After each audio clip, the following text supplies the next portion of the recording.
Muhammad wa ala alihi wa sahbihi asma'in nama ba'du. Yang sangat saya hormati Dekan Fakultas Kedokteran UGM, juga tri dari Profesor Zaini, Profesor Ova Amelia, yang terhormat Dr. Neni, Dr. Profesor Dr. Madharina Zulia, dan semua yang hadir, termasuk teman kami Dr. Zulfikar, semua teman-teman kru, semua yang dari UGM, semua pendengar yang sangat saya hormati. Saya tidak akan cerita tentang perspektif kesehatan karena ini wilayah yang nangani kesehatan. Mereka lebih spesifik, lebih tahu. Tapi saya akan cerita tentang sejarah kurban. Tanggal 17 Juli yang lalu kami pas sowan Pak Quraish Shihab. Beliau adalah teman Profesor Zaini, abahnya Mbak Ova ketika di Al-Azhar. Ketika Profesor SMA di sana, Pak Quraish, itu Pak Zaini kakak angkatannya. Jadi dekat sekali, dan alhamdulillah kemarin Mbak Najwa juga sambung langsung sama Profesor Ova lewat adik saya, Mama itu. Dan ini itu Bufa, sangat penting ya. Jadi kalau dalam tradisi agama itu silaturahim adalah menyambung sesuatu yang seharusnya tersambung. Saya masih ingat pesanan Pak Zaini, berkali-kali beliau bilang saya, agama yang masuk negara nggak konflik itu diantaranya paling spesial itu Indonesia, karena para wali ini mendampingi kultur daerahnya tapi tidak benturan. Misalnya kalau orang Jawa dulu pakai sesajen di sawah-sawah, katanya dimakan penunggunya. Ya penunggunya sawah itu kalau dulu ya pikirannya itu makhluk gaib. Di era modern ya penunggunya itu ya kambing, ayam itu. Jadi ya memang yang makan itu akhirnya. Tapi dulu itu aneh, diistilahkan dimakan penunggunya. Kalimat penunggu itu apa ya gak jelas, apa dengan tanda petik, apa penunggu betul gak jelas. Wali-wali datang tidak mengkafirkan itu, tapi terus dirubah jadi sedekah ke tetangga-tetangga. Jadi kultur itu nggak dilawan, tapi cukup diubah. Jadi makani demit menjadi sedekah ke tetangga. Nah cerita kurban juga seperti itu. Dulu tokoh-tokoh Quraisy, penunggu Ka'bah, itu dulu sudah ndak tauhid, sudah musyrik kalau dalam bahasa agama. Itu di mana-mana termasuk kebutuhan pokok manusia itu kalau kumpul-kumpul itu makan-makan. Itu mulai dulu. Terus korbannya itu ya pasti perempuan mulai dulu. Jadi hanya bagian masak, boleh makan nanti ngenteni luyan itu, ngenteni bekas-bekasnya. Sehingga yang nyortir Abu Jahal CS itu. Jadi yang kurban harus hewannya bagus, spesial, bahkan nggak boleh dikawinkan. Hewan yang mau dikorbankan itu nggak boleh dikawinkan, nggak boleh pernah dikendarai, nggak boleh pernah dipakai bajak sawah dan sebagainya. Semuanya serba spesial. Nanti dikorbankan di Ka'bah, yang dijual Ka'bah.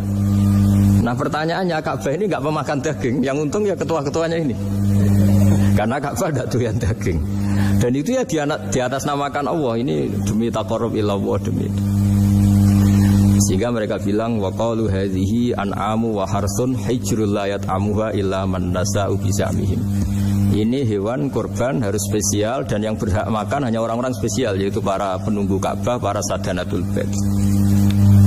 Tapi karena mereka sudah tidak benar, tidak jujur, Islam mau merubah tradisi itu. Tapi kalau tradisi itu dirubah, maka Islam akan terkenal pelit, karena dari acara makan-makan menjadi tidak ada makan-makan. Jadi kadang kebenaran itu harus diganti dengan sesuatu yang tidak ekstrim, karena tadi dari acara makan-makan menjadi sama sekali nggak makan-makan. Maka terus diganti oleh Islam dengan kalimat udhiyah, dengan kata kurban. Nah kenapa itu harus terjadi? Karena kurban itu sebetulnya syariatnya Nabi Ibrahim, di mana orang Mekah itu memang turunan Nabi Ibrahim, sehingga sisa-sisa makan-makannya masih. Cuma mulai ada melenceng, ada sesajen, ada khurafat, ada bid'ah. Kemudian itu mulai masalah. Terus Rasulullah Muhammad SAW datang ingin benahi itu. Tapi yang dibenahi adalah menghilangkan kemusyrikannya, bukan makan-makannya. Akhirnya diganti oleh udhiyah. Nah kenapa ada kurban? Kalau dalam banyak literatur, Nabi Ibrahim alaihissalam itu nabi yang paling dengan tanda kutip mengklaim kalau beliau itu orang paling sayang kepada Allah, paling dekat kepada Allah. Enggak ada yang dicintai selain Allah. Beliau memaklumatkan itu baik secara lisan maupun di gemuruh hatinya, di bisikan hatinya, di detak jantungnya, pikirannya seperti itu. Pas itu beliau belum punya putra karena beliau termasuk lambat punya anak. Suatu saat ditakdir punya putra, yaitu Ismail. Pas seneng-senengnya jalan, pas seneng-senengnya punya anak, sama Allah disuruh nyembelih. Anak kamu harus kamu sembelih. Ibrahim kaget. Kenapa ya Allah? Kamu adalah orang yang sering ngomong bahwa yang paling kamu cintai saya. Tapi setelah ada anak kamu, kayaknya enggak. Protes Nabi Ibrahim, Pak. Yang benar Gusti, iya harus anak kamu. Karena beliau kadung janji, kadung komitmen yang paling dicintai Allah, tidak ada yang lain. Saya akan mencintai engkau ya Allah, meskipun harus mengorbankan anak saya. Singkat cerita terus disyariatkannya kurban itu. Ketika Nabi Ibrahim berkomitmen melaksanakan perintah itu, Ismail juga mau nurut, bersama Allah diganti oleh hewan kurban yang bernama kambing. Sehingga versi cerita itu bahwa Allah akan maklumi ketika orang mencintai Allah secara serius, bersamaan dengan itu orang juga mencintai anaknya dengan proporsi masing-masing. Itu di khazanah-khazanah yang saya baca. Versi kedua, tapi ini nanti nggak perlu dipertanyakan. Nanti kalau UGM tanya itu versi yang paling baik, yang paling benar gimana? Yang tanya juga bid'ah, yang jawab juga bid'ah nanti. Karena itu wilayah yang kadung terjadi. Jadi kalau dalam ilmu hadis itu, kalau kadung terjadi, mbok kamu unggulkan yang mana, tetap saja yang terjadi hanya satu, mau kelewat. Beda dengan istihad solusi. Karena mau terjadi ya kita uji coba. Kalau nggak cocok yang A ya cocok alternatif B, alternatif C. Kalau sudah kelewat, mau gimana? Kalau salah ya salah aja kan. Versi kedua begini, semoga versi kedua ini yang benar. Kalau ini benar, keren. Nabi Ibrahim itu memaklumatkan diri. Kalau dalam bahasa Arab itu iddia itu mengklaim bahwa dia adalah orang yang paling sayang terhadap makhluk Allah, semua hamba Allah. Terus beliau diterbangkan ke langit. Ya karena UGM ini lembaga akademik, nanti saya baca teksnya. Kalau bahasa Arabnya itu takbirnya. Diterbangkan ke langit, ke alam malakut. Ya tidak usah ditanyakan cara terbang gimana, ini ribet nanti itu. Setelah diterbangkan di langit, wa kadzalika nuri Ibrahim malakutas samawati wal ardh, diperkenalkan alam langit, terus dipertontonkan. Itu ada sekian hamba Allah yang nyabu, yang ngefly, yang dugem, pokoknya yang maksiat-maksiat itu. Ibrahim ditanya sama Allah, gimana itu mereka menurut kamu? Damirhum, habisi saja Allah. Mereka makan rezekimu, hidup di bumimu, tapi mereka tidak mengindahkan engkau. Matikan saja. Sama Allah diturutin. Jalan-jalan lagi sampai 3 kali peristiwa tempat-tempat maksiat itu dihabisin sama Nabi Ibrahim. Beliau minta sama Allah supaya itu dihabisin. Singkat cerita, terus beliau diturunkan sama Allah. Setelah diturunkan, ya Allah tidak jawab, tidak apa. Allah itu punya sunnah, punya tradisi. Dengan nabinya itu tidak jawab. Suatu saat Nabi Ibrahim disuruh bunuh anaknya, disuruh nyembelih. Protes kan? Huwa samratu fuadi, ini kekasih saya, putra saya, kenapa engkau nyuruh membunuh? Terus kata Allah, kamu tidak ingat di malam kamu saya mi'rajkan melihat hamba-hambaku, dan itu yang bikin aku, dan saya cinta sama mereka yang bikin saya. Kamu enak saja minta dibunuh. Sengkerian gantian saya yang minta, kamu tidak nurutin gitu. Kamu pas minta saya tidak tak pikir, langsung tak turutin. Kenapa saya yang sekarang minta kamu mikir gitu. Tapi huwa samratu fuadi, itu buah hati saya. Dan memangnya makhluk-makhluk itu makhluk siapa? Saya yang bikin. Kamu enak saja nyuruh bunuh. Nah semenjak itu jadi kearifan kita. Makanya Mbak Ova ini kalau guyonan di dunia kiai, kalau ada majikan bentak pembantunya yang salah meletakkan piring atau gelas, pasti cara berpikir mesti pembantunya ada cantik. Karena kalau salah tok kok dia cantik, itu mesti mikir.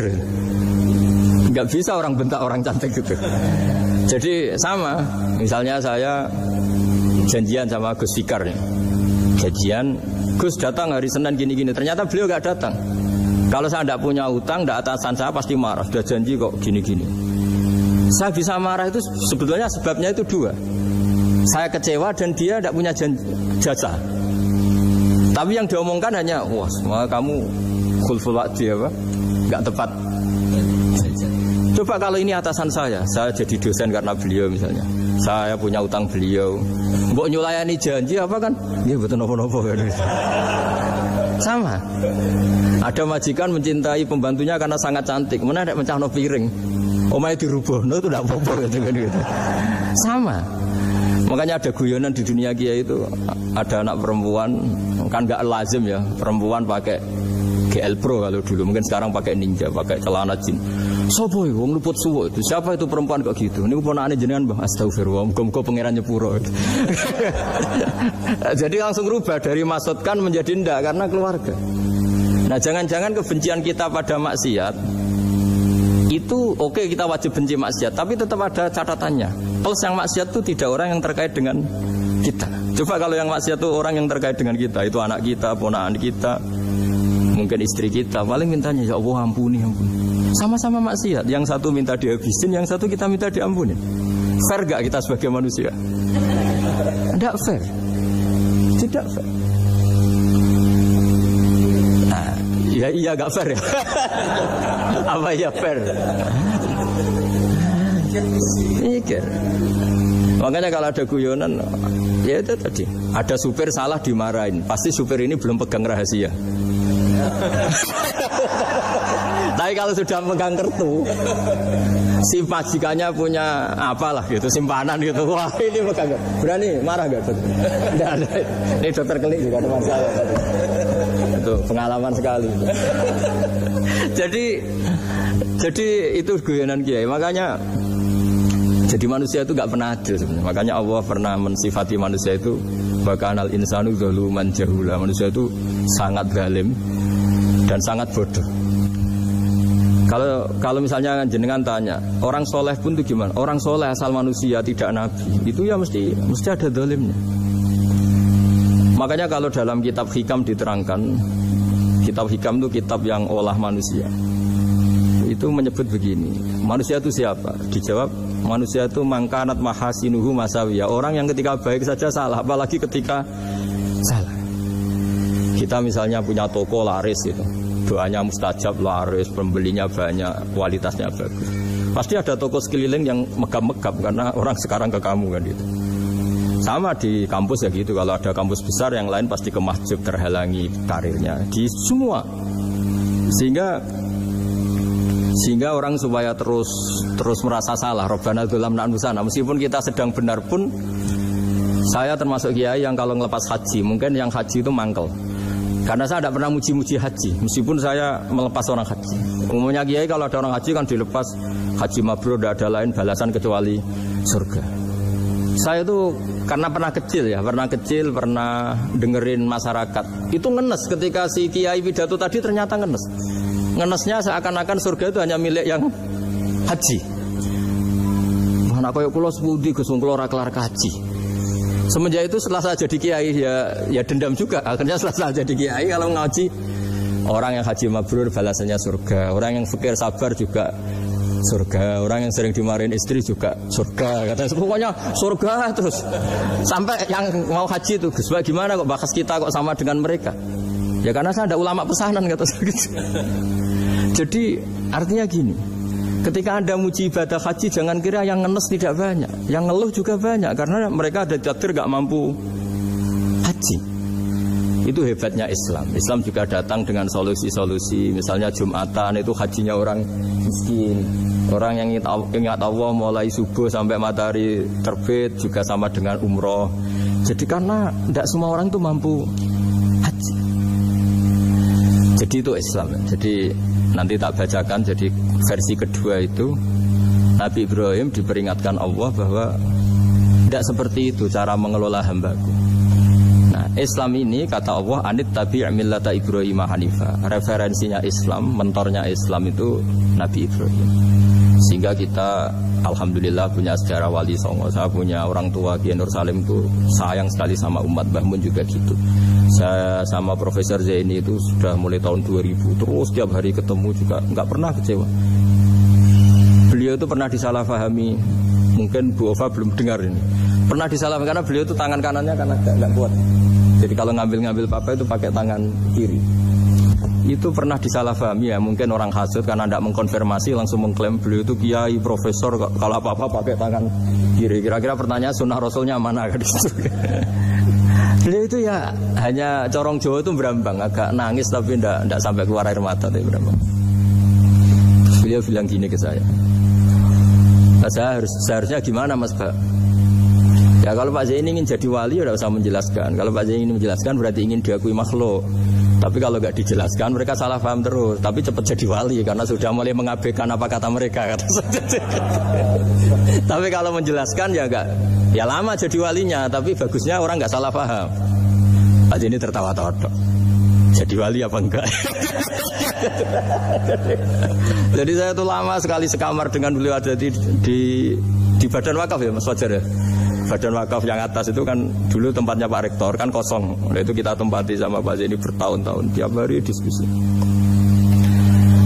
Dan nggak pernah ceritanya beliau itu penting karena seneng guyon. Memang khasnya ulama itu seneng guyon. Kemarin saya ketemu Pak Kures, beliau cerita saya ini punya idola Gus Pak. Kalau manggil saya Gus kadang ya Pak. Dulu beliau doktor filsafat. Lama-lama jadi Syekhul Azhar. Itu kalau ke kuliah pakai bis kata Pak Kures pakai bis. Suatu saat di Al Azhar itu kan beda dengan di yang lain ya, agak-agak modern. Si gurunya ini beliau itu karena banyak yang berdiri, beliau duduk ada perempuan berdiri terus yang lelakinya berdiri terus jatah duduknya dikasihkan perempuan. Perempuannya itu pakai pakaian yang agak minim, agak seksi lah agak minim. Terus si Syekhul Azhar tadi saat itu belum Syekhul Azhar, punya 2 permen. Ini ceritanya Pak Kures punya 2 permen terus yang satu sudah dibuka, yang satu masih bungkusan masih ditawarkan. Silakan Mbak kamu milih yang mana? Milih yang masih itu.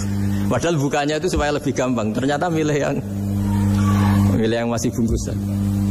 Kenapa Mbak? Ya ini lebih steril karena pakai bungkusan. Oh iya. Itu pelajaran itu. Terus Pak Kures nantang saya, Gus Pak punya enggak cerita tandingan? Wah kalau saya kebalikannya Pak. Di kereta itu ada Cina, enggak khitan ya. Ketemu sama kiai kampung. Kenapa khitan? Enggak khitan juga sama gini-gini gitu. Terus dikasih pisang. Terus dimakan, dikupas dulu. Kok udah langsung aja. Terus kata Pak Kures, nah ternyata sama Pak Zaini sama Pak Kures itu dibalik ke profesorannya. Ceritanya itu ya guyon terus. Karena memang agama ini itu kalau masalah kebenaran itu serius, tapi di balik kebenaran ini yang perlu dicatat oleh semua yang mencintai agama ini, bahwa Allah itu tidak butuh taat kita. Dan Allah tidak akan gagal sebagai Tuhan karena maksiat kita. La tanfa'uhu ta'atuhum wa la tadurruhu maksiatuhum. Allah tidak akan ngefek ketika semua orang taat ya gak ngefek, semua orang maksiat juga gak ngefek. Karena Allah ini zat yang punya eksistensi sejati, sehingga hubungan kita dengan Allah itu tidak ngefek ke Allah, tapi ke kita sendiri.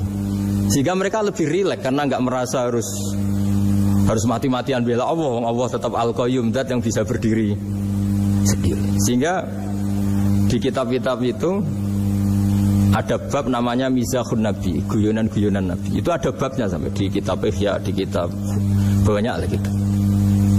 Masyhur itu suatu saat ada orang sepuh sowan ke Nabi karena sudah sepuh.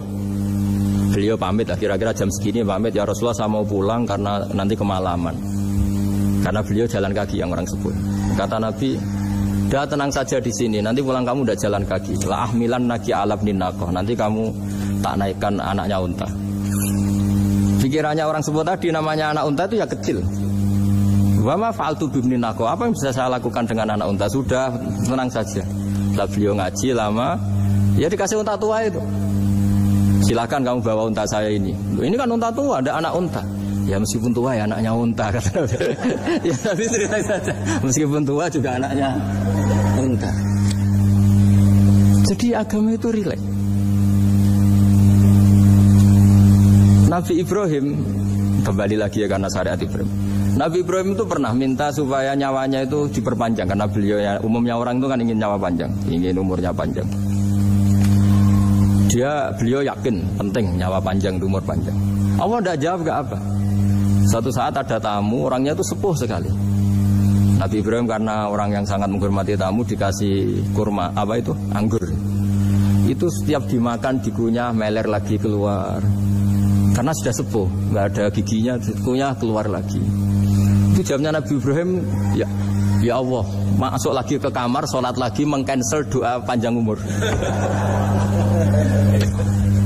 Katanya Ibrahim, oh jenengan jawab toh. Artinya kalau ingin tua sekali ya nasib kamu kayak itu gitu. Jadi karena beliau tahu itu jawaban terus masuk kamar, oh jawab tuh Gusti jenengan, terus membatalkan doanya. Itu Nabi Ibrahim. Kalau orang sekarang enggak, dongo ngarani, ya tua ya tetap sehat, tetap wah itu itu lebih ribet itu. Iya, jadi karena doa itu kalau enggak diperjelas itu ya repot. Ini cerita supaya kita berislam itu ceria. Saya Mbah Mun itu meskipun kiai top, senengannya dia guyon bapak saya. Tapi guyon itu ada yang wajib. Saya dulu itu janggal. Ini cerita ya, mungkin kalau di kampus-kampus umum agak asing, tapi ini cerita. Nuduh zina itu dosanya besar sekali. Saya ulang lagi, nuduh orang lain zina itu dosanya besar sekali. Disebut bab qadzaf. Saya pernah menjumpai 3 kiai besar Bu Ova, 3 kiai besar. Kiai top semua. Di majelis itu ada gosip bahwa si A itu punya selingkuhan sama Sri misalnya atau siapa lah dengan perempuan. Itu kalau di Arab itu senengannya pakai Salma, Laila Majnun Salma. Kalau di Jawa itu kasihan korbannya itu. Ya, tapi itu contoh saja. Itu si Kiai 3 tadi gak ngefek, malah tanya gini, loh apa perempuannya cantik? Wah cantik sekali Mbah. Cantiknya sampai kayak apa? Malah bicara cantiknya perempuan. Saya itu ya pertama iskal. Ini Kiai kok bakas orang apa? Cantik. Orang ayu ya. Setelah majelis itu bubar, yang penggosip tadi ya yang gosip ini gak Kiai, yang pembisiknya ada Kiai, yang gosip ini gak Kiai. Cuma Kiai 3 ini posisi mendengar. Tapi malah tanya cantiknya tadi. Singkat cerita seorang itu pulang bilang gini, Gus. Itu kalau saya bilang iya dengan gosip itu, saya ikut qadzaf, saya ikut menuduh orang lain zina. Itu dosa besar. Selain itu saya Kiai, kalau saya bilang iya dianggap membenarkan. Maka untuk mengalihkan gak bicara nuduh, jadi guyon tadi. Jadi guyonnya itu karena kalau kita tadi bilang iya artinya mengiyakan. Dan itu artinya qadzaf, punya dosa besar karena nuduh orang lain zina. Diperparah dia Kiai besar, kan orang menjadi percaya karena yang ngomong bukan penggosip lagi tapi ya. Maka dialihkan, loh ayo nucung. Sampai segitunya kearifan. Sehingga dulu ketika Ma'is itu seorang sahabat yang pernah salah besar. Itu Nabi ketika beliau ada gosip salah gitu ya, Nabi masih jangan-jangan kamu hanya mimpi, Cung. Jangan-jangan kamu hanya megang tapi tidak sampai zina. Sampai terakhir Nabi tanya, "Afi aklikaseun, jangan-jangan otak kamu itu sudah agak error." Saking tidak inginnya Nabi mempercayai hal-hal seperti itu. Nah, problem kita di zaman sekarang justru kadang nyari-nyari supaya tahu buktinya. Yang dulu para orang soleh menghindari bukti itu supaya nggak suudzon. Sekarang orang mencari-cari bukti. Padahal itu dilarang, wala tajassasu, orang nggak boleh mencari-cari kesalahan orang lain.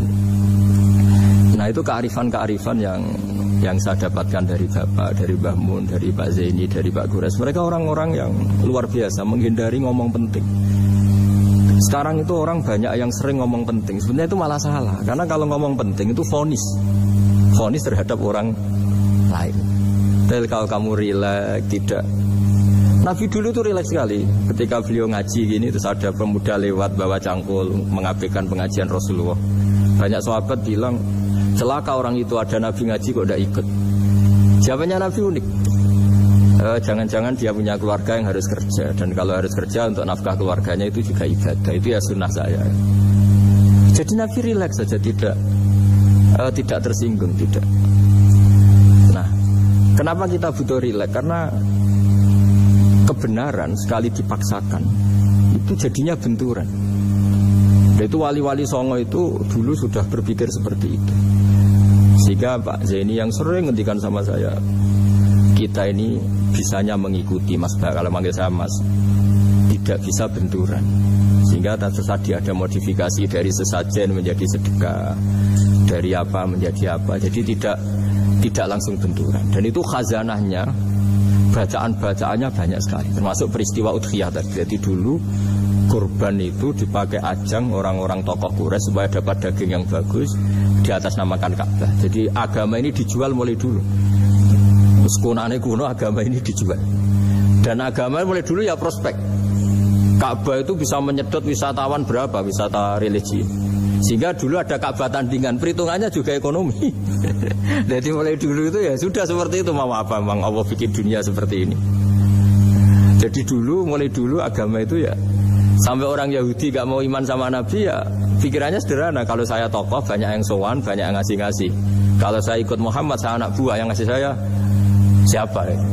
Jadi perhitungannya juga ekonomi. Jadi ketika Abraham mau bikin apa Ka'bah tandingan, itu perhitungannya juga ekonomi.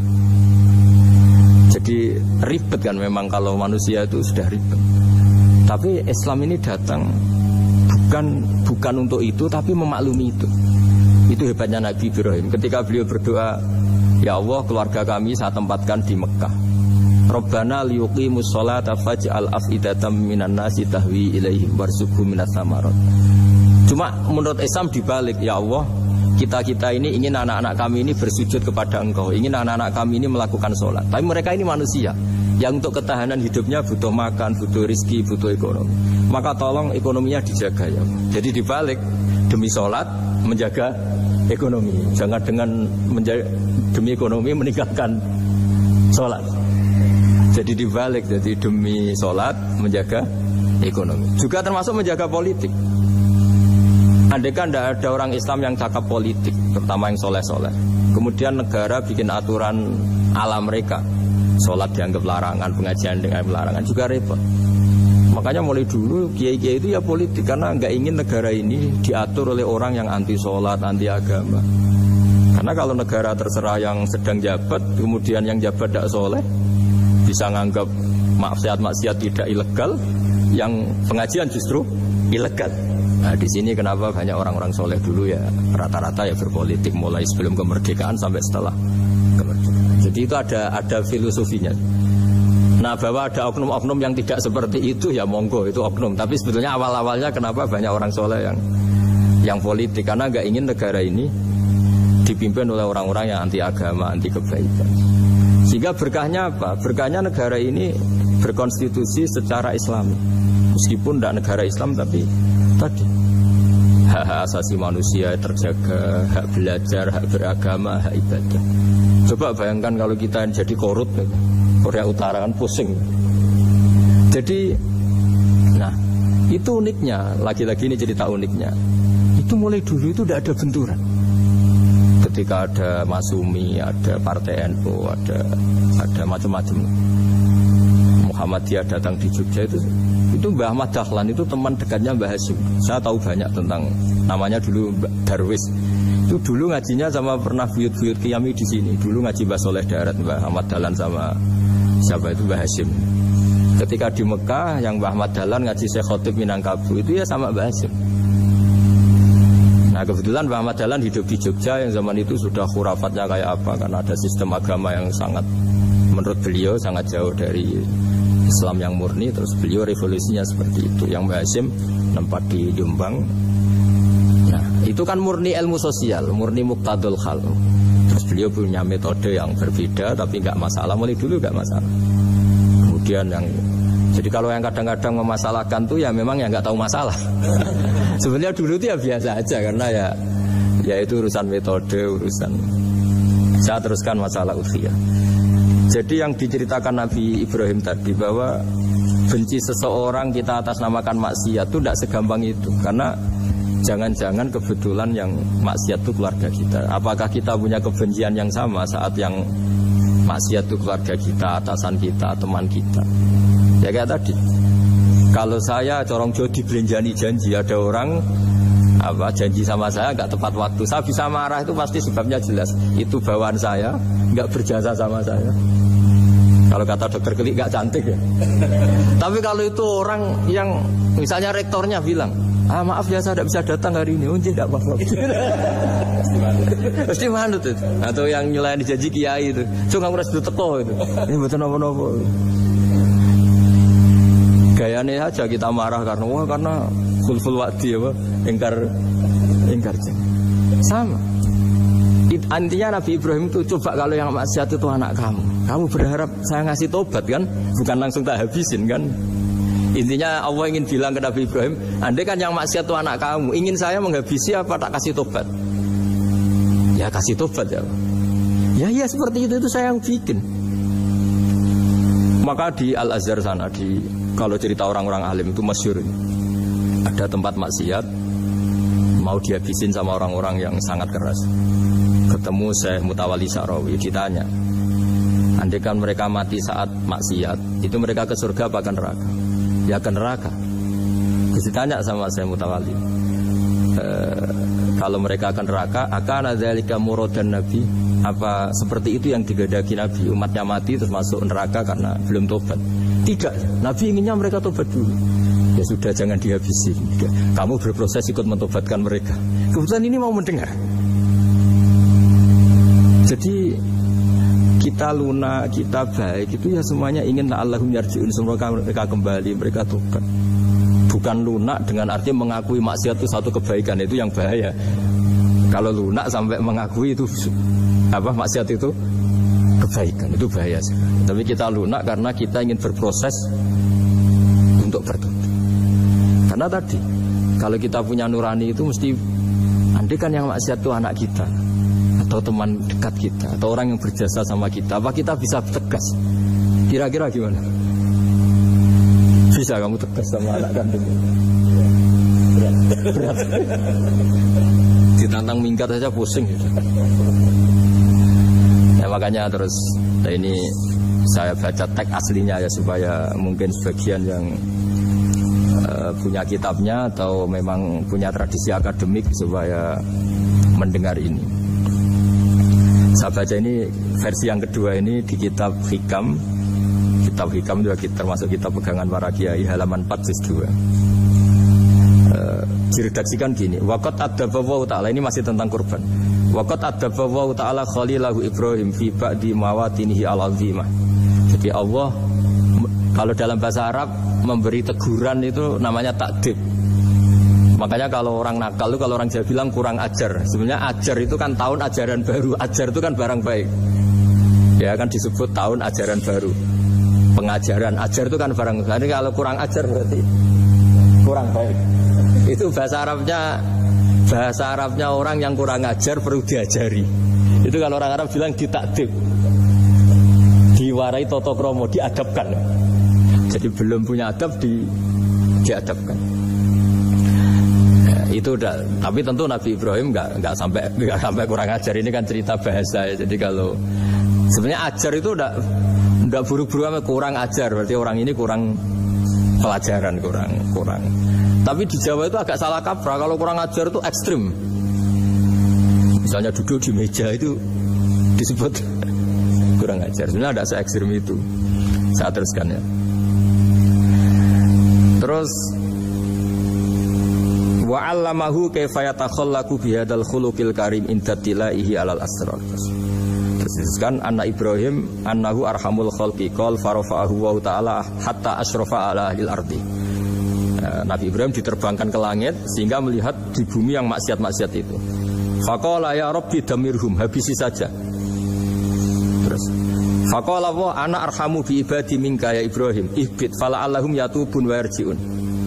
Jadi setelah permintaannya semua dikabulkan, dihabisin sama Allah, terakhir cobalah kamu sekali-kali dakwah ke mereka. Kamu belum pernah dakwah kok tahu-tahu minta mereka dihabisin. Coba kamu dakwah, jangan-jangan mereka mau kembali. Nah terus sebagian cerita itu terus diteruskan ketika suatu saat Ibrahim akhirnya diminta menyembelih putranya. Ini arafil manami anni atfahuka fangdur madza tara falamma tashammara lidzalik wa akhadha sikin biyadihi qala Allahumma hadza waladi wa thamratu fuadi wa ahabbun nasi ilayya. Ya Allah, ini buah hatiku, ini orang paling saya cintai, kenapa engkau menyuruh ini supaya saya bunuh? Terus beliau dijawab sama Allah, ama ta'lamu anni rahimun bi ibadi kama anta syafiqun bi waladik. Fa idza sa'altani ihlaka 'abdi as'aluka dzabha waladik wahidan bi wahidin. Jadi kalau dulu kamu minta supaya hamba saya tak habisin karena maksiat, sekarang saya juga minta kamu menghabisi anak kamu. Tapi ini kan anak saya, sama itu hamba saya yang bikin juga saya. Nah semenjak itu Ibrahim dianggap sebagai bapak kasih sayang. Karena semenjak itu terus beliau orang yang paling sayang. Sampai ada 3 nabi yang menjadi metodenya Rasulullah SAW sebagai mentornya. Kalau Nabi Nuh melihat kemaksiatan langsung bilang, Rabbi la tadzar alal ardi minal kafirina dayyara, habisi semua ya Allah. Tapi kalau Nabi Ibrahim apa? Faman tabi'ani fa innahu minni wa man asani fa innaka ghafurur rahim. Orang yang ikut saya ya karuan kelompok saya, dan yang sebelum ikut semoga engkau mengampuni. Tentu lewat proses dakwah, lewat proses. Nah, Wali Songo, kembali ke Wali Songo dan para guru-guru kita, itu seperti itu semua. Jadilah Islam yang di Indonesia, Islam rahmatan lil alamin, itu konstruksinya ya dari ilmu-ilmu seperti ini, bacaannya seperti ini. Karena ternyata kita tegas tadi ujung-ujungnya karena itu tidak cantik, tidak atasan kita, tidak berjasa sama kita. Kamu kalau ada supir telat, supir kok telat datang kantor gitu, pasti supir itu belum pegang rahasia. Setelah pegang rahasia tak jamin aman itu meskipun telat. Karena lebih ngeri pasti. Artinya manusia itu kayak apa ngeklaimnya tegas, disiplin, objektif. Kira-kira iya apa enggak? Enggak lah kayaknya ya. Ya pasti tadi. Nah itu yang makanya bapak saya kalau guyon sama saya itu, kalau umumnya orang itu kalau di dunia kayak muji istiqomah. Istiqomah itu konsisten jadi imam masjid, konsisten jadi guru, jadi kalau bapak itu sering guyon ke saya, iku istiqomah apa mau diganti wong liya katanya. Artinya di balik istiqomah itu juga ada catatan lain. Jangan-jangan ambisi gak mau diganti orang lain. Jadi artinya manusia itu dalam benar saja ada unsur salahnya, apalagi pas salah gitu maksudnya. Nah ya pas benar saja ada unsur salahnya, apalagi pas salah. Nah itulah, dengan sudut pandang seperti ini adalah orang terus gak gampang menghakimi orang lain. Karena manusia yang baik adalah cukup dia merasa aibnya banyak, salahnya banyak, kemudian itu menyibukkan dia dari mencari-cari aibnya orang lain. Makanya kalau dalam cerita Ibrahim alaihissalam, karena kurban itu identik dengan syariatnya Nabi Ibrahim. Ini saya punya catatan yang kemarin tak baca juga di Jakarta. Itu suatu saat Nabi Ibrahim itu didatangin orang Majusi dulu. Orang Majusi itu ya tidak beragama. Singkat cerita Nabi Ibrahim itu terkenal kaya dan suka menghormati tamu. Dulu tamu itu sangat penting dihormati karena dulu gak ada warung, terus padang pasir. Kalau sekarang itu ya wajib dihormati tapi tidak wajib-wajib banget. Karena biasanya sudah marung di mana-mana. Sudah marung di mobilnya bawa apa? Bekal. Kalau dulu di padang pasir kalau tamu nggak dihormati bisa mati betul. Kadang 2 hari perjalanan itu nggak makan nggak apa karena di padang pasir warung nggak ada, nggak bisa ngopi-ngopi ya dulu. Sehingga kalau menghormati tamu dulu itu pahalanya luar biasa ngasih makan itu. Kalau sekarang ya pahalanya biasa aja karena ya tamunya makannya ya biasa aja karena sudah kenyang duluan itu. Singkat cerita orang ini datang ke Ibrahim minta dikasih makan. Nabi Ibrahim mengatakan kamu syaratnya harus Islam dulu, kalau enggak kasih makan. Karena Ibrahim itu seorang nabi dan beliau komitmennya seperti itu, si tamu tadi putus asa. Akhirnya wala itu ya sudah meninggalkan Ibrahim. Setelah beberapa jangkah Allah bilang ke Nabi Ibrahim, orang itu umurnya berapa tadi bilang ke kamu? 50 tahun. Pernah enggak orang itu kelaparan? Kata Allah, enggak, baru ini kelaparan. Kata Allah, mundu khamsina sanatan nut'imuhu ala kufri falau nawal tahu lukmatan min ghairi antu talibahu bitahiri dinik lakana ahsanarnya. Orang itu umurnya 50 tahun itu ya tak kasih makan padahal dia Majusi.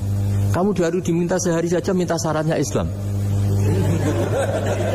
Terus itu ada di kitab apa Ar-Risalah Al-Qusairiyah di halaman 262. Jadi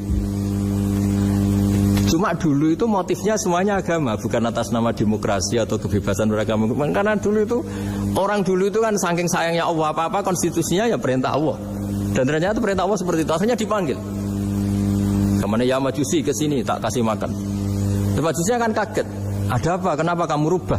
Ditegur Tuhan. Iya, ditegur Tuhan. Jadi dan alhamdulillah saking simpatiknya orang Majusi tadi akhirnya masuk Islam. Sama itu kan mirip orang Yahudiyah atau Yahudi itu yang tanahnya itu diambil ya sama Amr bin As untuk perluasan masjid di Mesir. Ya ketika lapor ke Sayyidina Umar, ngiranya itu kan dibenarkan perluasan masjid, ternyata Umar belain yang Yahudi. Iya, yang punya tanah harus dikembalikan tuh haknya. Jadi Islam itu menghormati hak kepemilikan meskipun itu milik non muslim. Jadi kata Allah, mut khamsina sanatan nut'imuhu ala kufri. Kalau nawal tahu lukmatan bin huiri antu tolibahu bitahiri dini.